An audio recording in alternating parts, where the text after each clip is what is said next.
The Courage to Come Back Award in the medical category honors someone who has experienced a life-altering medical condition, yet battles to overcome the adversity they face on a daily basis. The person continues to search for solutions brought on by their challenges while inspiring others.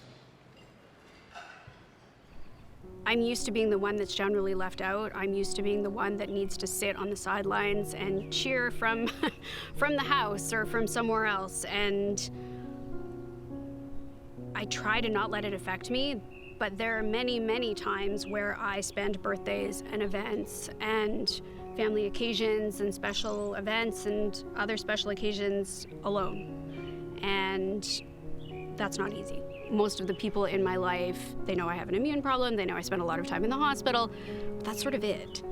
So if you ask my son, he will say, my mom has a broken immune system.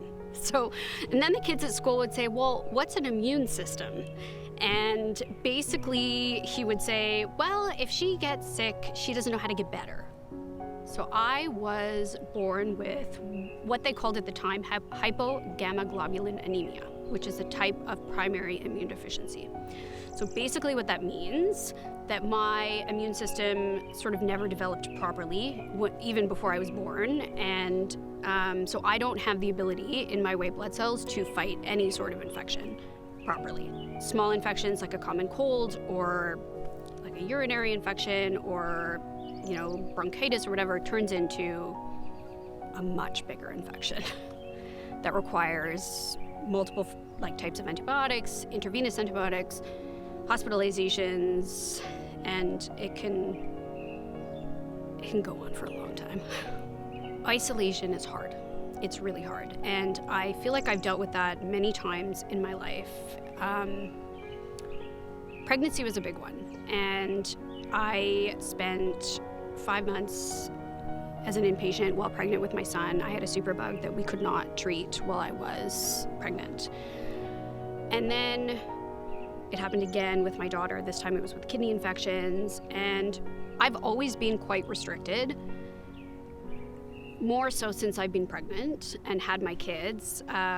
Before that, I really did try to live as normally as I possibly could. It still wasn't probably akin to what everybody else was doing, but I wasn't stuck in my house. My job for me was everything. I was the executive producer for TSN 1040, and I worked for many of the shows. The last show I worked on was Harrison Price, which was the afternoon show on TSN 1040, and I also did the production for the Vancouver Canucks and also for the BC Lions broadcasts. She was a producer. She was phenomenal, but she was always sick. And so finally, with the immunologist saying, you can't do this anymore. And so for Rachel to have to give up her career, her dream job, was devastating. But they've never forgotten her. My time with the Family and Friends Support Group at St. Paul's Eating Disorder Program was one that was it was special for me. I was able to put the skills that I had learned going through the programs itself into effect, and I was able to use it in a way that wasn't a focus on myself anymore.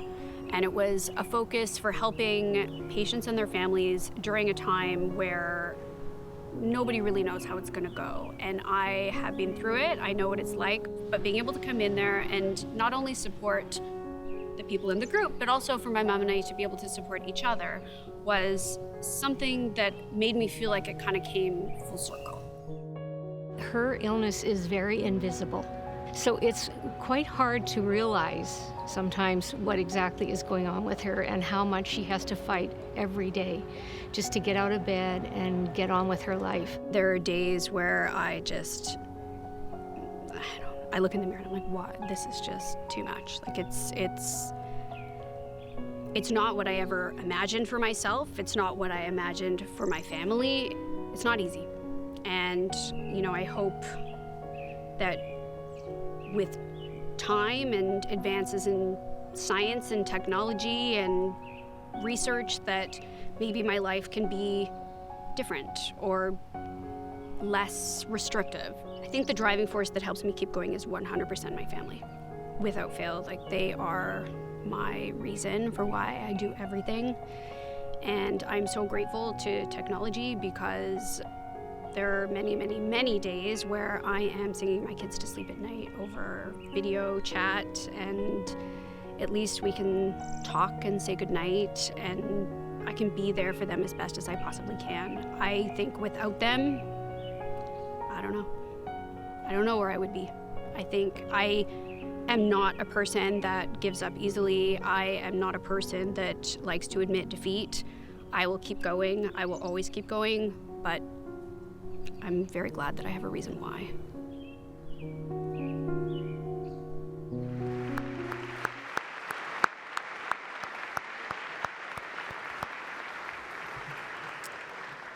It is my honor to present this year's Courage to Come Back Award in the medical category to Rachel Goldman. Because of Rachel's condition, she is unable to join us in person, as it would be threatening for her to be here with all of us.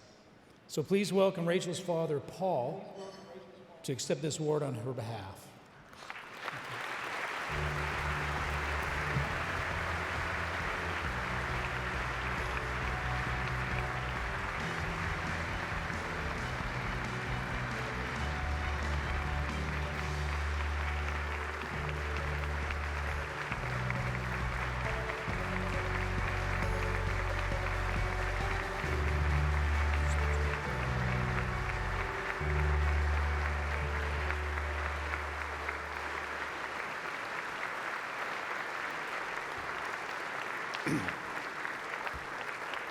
And live via the magic of the internet, I'd like to welcome Rachel to our Courage to Come Back screens.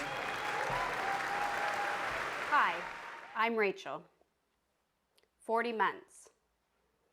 40 months. That's 1,216 days, or 29,200 hours. That's the total amount of time I have spent secluded from the world. Can you even imagine? So here I am, speaking before 1,700 of you, sharing my story. It's a surreal and humbling experience, but one that I'm striving to embrace with courage and gratitude. As you heard, I was born with CVID, common variable immune deficiency. For 40 years, I have caught and recovered from thousands of illnesses, lived through years of isolation, and endured the roller coaster that is chronic illness.